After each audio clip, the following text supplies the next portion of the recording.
Hey, shalom, shalom, mishpocha. Welcome to another edition of Ray Bash's Ramblings, where today I'm going to be talking a little bit about the Talmud.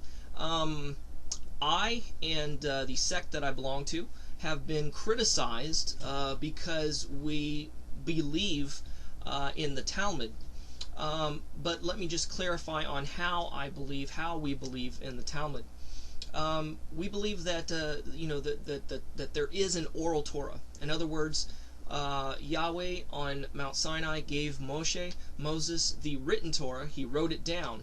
But there's a lot of commandments within the Torah itself that God does not elaborate and give the how-tos of. This is where the concept of the oral Torah comes in. To us, it's a logical conclusion that there would be an oral Torah because there's so many commandments that God doesn't specify on how to carry them out. Like, how do we tie tzitzit? How do we make tefillin? Things of this nature. And this is where the oral Torah or the Talmud comes in. Now, the Talmud that we have handed down to us today comes in two versions. You have the Jerusalem Talmud, which in our opinion is more authoritative, and then you have the Babylonian Talmud, which is more widely accepted in mainstream Judaism today. I do not think that either one of those are infallible. I believe that they are full of contradictions, full of dangerous ideas and dangerous concepts, because they are of the opinion of the rabbis and the sages, which are fallible humans. They were not writing per se under the inspiration of the Ruach HaKodesh. The reason we don't adhere to the Babylonian Talmud is because a lot of it was written and a lot of it came to be while in Babylonian captivity, and therefore the Babylonian religion and the Babylonian culture and customs undoubtedly had an impending effect upon the Babylonian Talmud. Even today, in the Jewish calendar, the Hebraic calendar, we still have the names of pagan gods within the calendar itself, such as Tammuz, and we are commanded that this ought not so to be, that even these names shouldn't even pass our lips, lest they lead us astray into some pagan ways.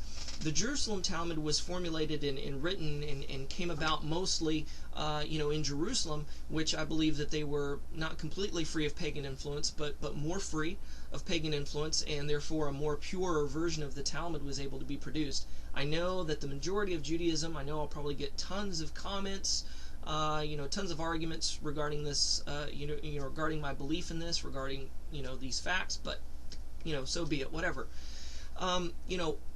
Now, as far as the Talmud goes, I don't feel that one should throw the baby out with the bathwater.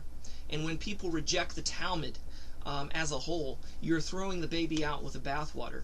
The Talmud itself, according to Judaism, you must have the Talmud to be able to interpret the Torah. I think that's balderdash. That's ludicrous. You can interpret the Torah by just the Torah itself. The Torah interprets itself. The scriptures interpret themselves. It's best that if you can know Hebrew to be able to really know what the Torah is saying, but you do not need the Talmud to interpret the Torah, and that's the big fallacy in mainstream Judaism today. Now, the Talmud may bring light to certain aspects of the Torah, may enlighten us on a lot of traditions and customs that were of the first century, etc. That's why one of the reasons is very valuable. But you need to filter the Talmud itself through the Torah, and what comes out, pure Torah, keep. Whatever doesn't, toss to the wayside. But the fact remains that Yeshua himself, Rav Shaul himself, many of their teachings came from the beginnings of the Talmud, came from the Mishnah, came from the Pirkei Avot, and line up with the Pirkei Avot, line up with aspects of the Mishnah. So there's nothing wrong with the Talmud. You just must be very, very careful when you are studying the Talmud, and make sure that what you read and what you come up with lines up with the Torah. Don't try to put a square peg in a round hole and force it to fit. If it don't fit, it don't fit. Toss it out. But whatever does fit, therefore keep. I suggest that if one is able, that they study the Talmud through a Rav, Torah observant believer in Messiah Yeshua, who has had many years of Torah study and ministry experience under their belt, so you won't be led astray by certain things that you read in the Talmud. There's a lot of fallacies, a lot of anti-Semitic and anti-Torah propaganda that has come out regarding the Talmud, that's been put out by white supremacists and ultra right-wing Christian sects, etc., etc. But like I said, you can't throw the baby out with the bathwater.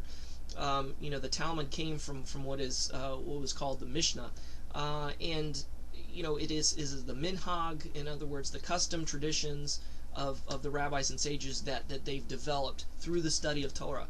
And like I said, if it lines up with Torah, great. If it doesn't, toss it out.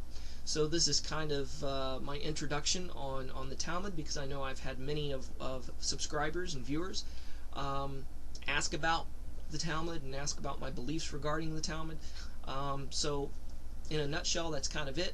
Maybe there might be other videos to come regarding the Talmud, but you just have to keep tuning in to find out. So hopefully this has been enlightening to you, educational for you, and an encouragement and an inspiration in some way, some form. So shalom and Shavua Tov. We'll catch you next time. Bye.